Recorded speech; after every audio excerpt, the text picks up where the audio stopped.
Hi there! In this video I'm going to show you an exercise that I do after my warm-up with the scales, before I start practicing any given piece, in which I build all four kinds of chords, the dominants and their inversions, on the same key. Usually it's the tonic key of the scale that I played before. I will show the exercise first, and then I'll explain step by step which chords I'm playing, in which order, and why I'm playing them in different octaves. I'm going to build them, for the example, on the key of C.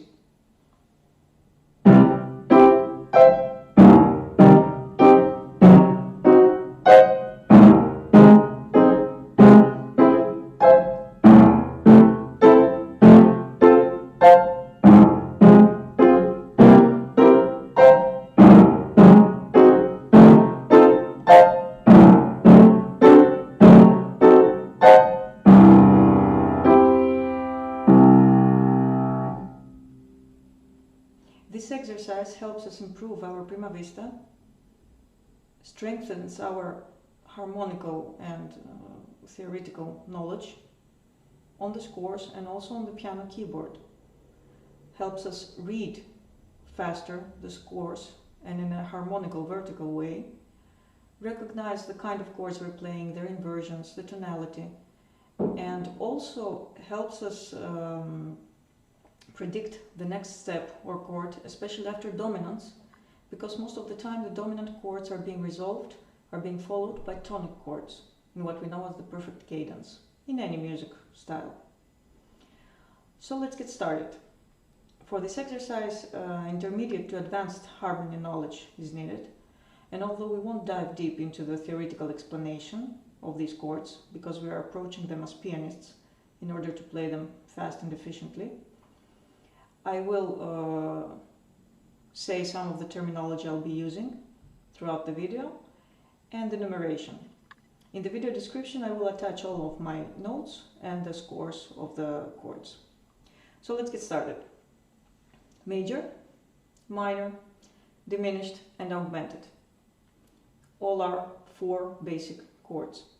Diminished and augmented I won't be using in inversions. D is for dominant. Number 5 is for the root or initial position.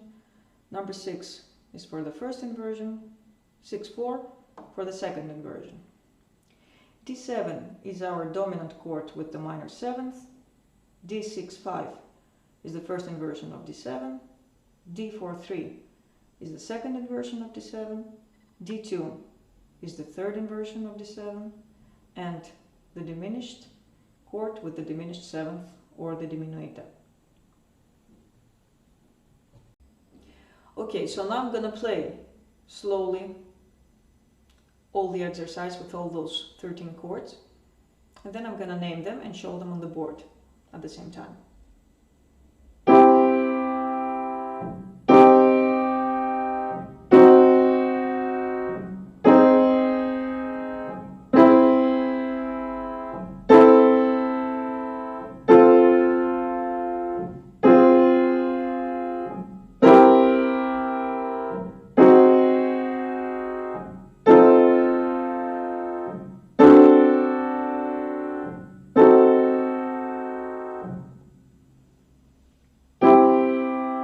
Major, initial position. Minor, initial position. Diminished. Major, first inversion. Augmented. Minor, first inversion. Major, second inversion. Minor, second inversion. Dominant 7. First inversion of dominant 7. Second inversion of dominant 7, third inversion of dominant 7, diminuita, diminished chord with a diminished 7th. You can make 2 small exercises before you move on to all these kind of chords, because there are a lot of them and it is very hard in the beginning to think of the tonalities they belong to, of the root position, of the resolution of the dominants. So if it's too overwhelming in the beginning, I can suggest that you first learn how to build all 4 kinds of chords, the major, the minor, diminished, the augmented. With any order you feel like, from different keys. Let's say from G, major, diminished, augmented. Let's say from B flat.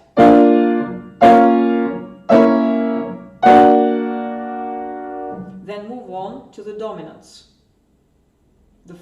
The initial position and the 3 inversions, the 4 chords of the dominants. Play them separately.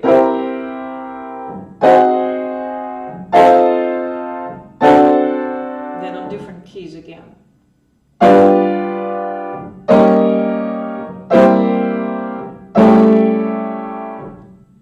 From E flat.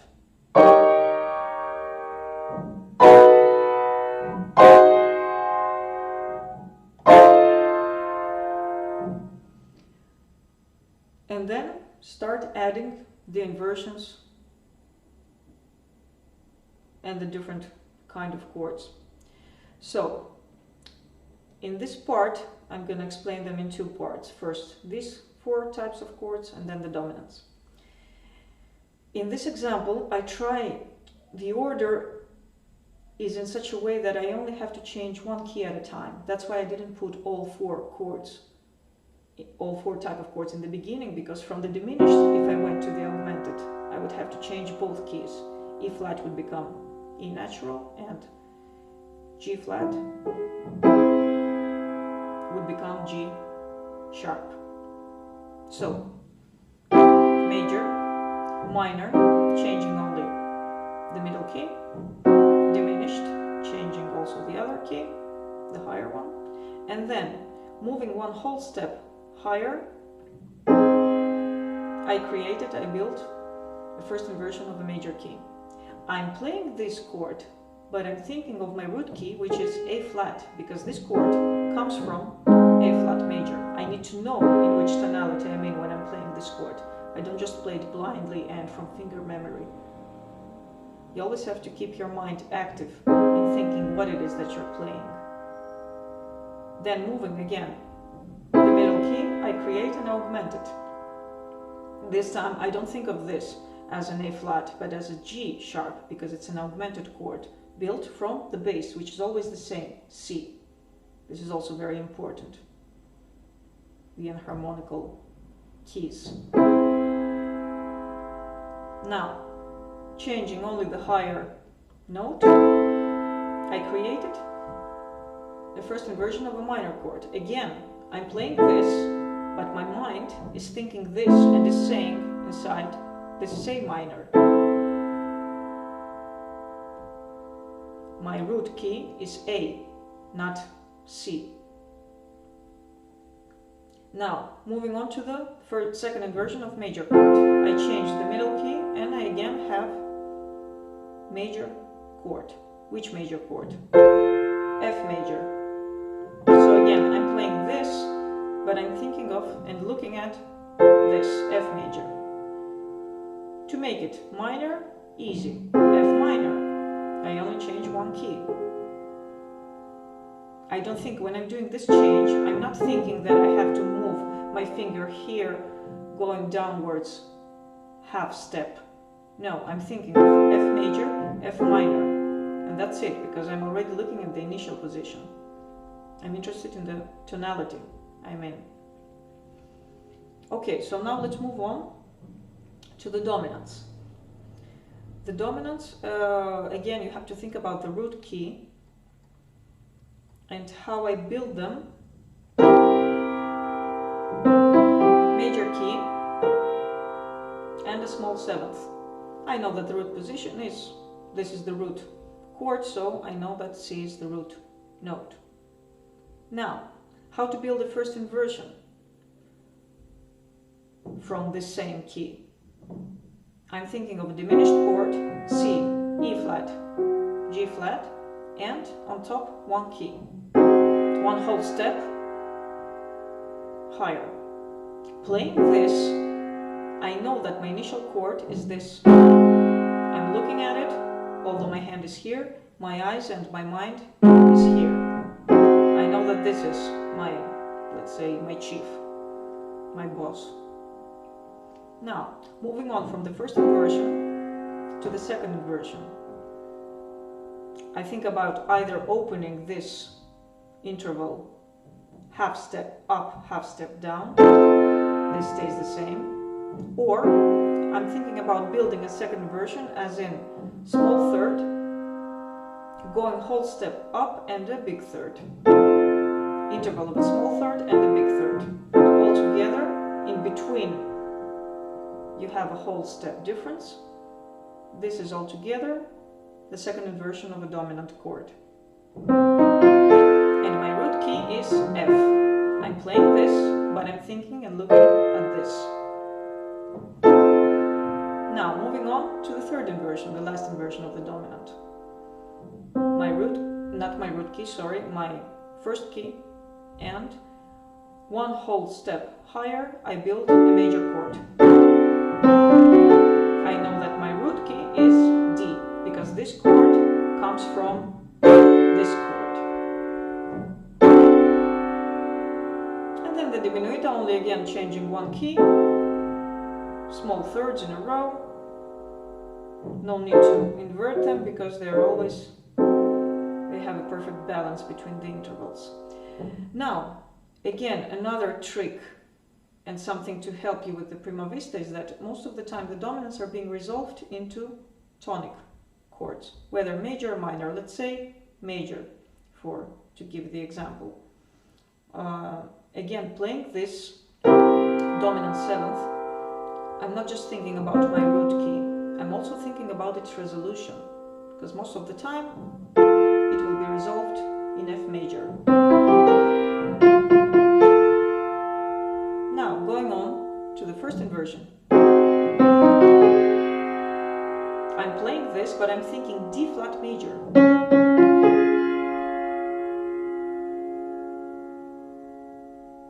Now, second inversion. My root key is F. My tonality, if I resolve it in a major key, is B flat major. I'm playing this, I already know that I'm going to open up and play this chord. Third inversion, I'm already thinking of G major.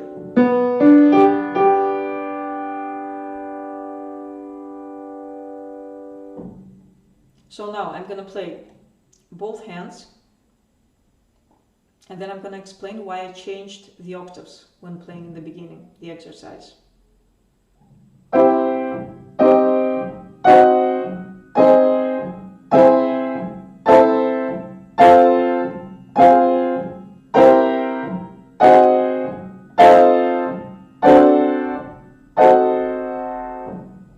You can also play it while naming the tonalities, not in the four kind of basic chords because they're basic, but in the inversions and of course the dominants.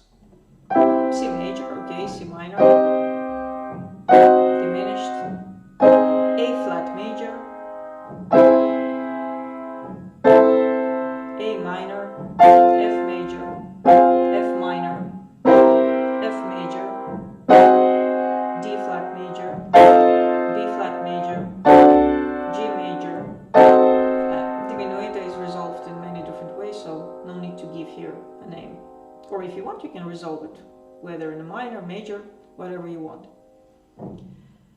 Now, why I play it in different octaves? When I'm already in the beginning, it will be hard for you to think of where to move, which chords you're playing, what is the root position, what is the root key, the inversions, etc. But when you already get used to it, your finger memory helps, your acoustic memory and abilities help your fingers move in the right way. So in order to make it even more difficult, so that you're always checking on yourself that you are thinking actively on the theory behind it and all the kind of chords, you can play it in different octaves, changing positions, because from here to go to here I have to think what I'm doing. Well, now I don't have to think because I know I'm playing major, okay, but now from jumping from here to here I only have like how many seconds or milliseconds I have to think and ground myself on the right keys for the minor. That's already becoming harder. Diminished. first inversion of a major. And to make it even more difficult, you can change the octaves every time you're changing the chords. Now I'm not going to go into this octave because I already, if my exercise became so easy, I practiced it so many times that I can predict my movement, I'm going to make it even more difficult for me. So I'm also going to change the octave I'm playing. I'm going to go to this octave. Now from here, I'm not going to go to this octave, I'm going to go again here. That way I have to think where I'm landing.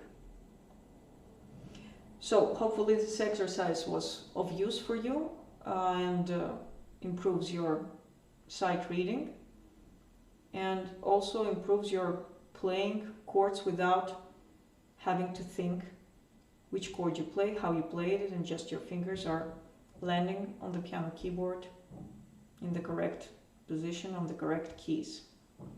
Have a good practice.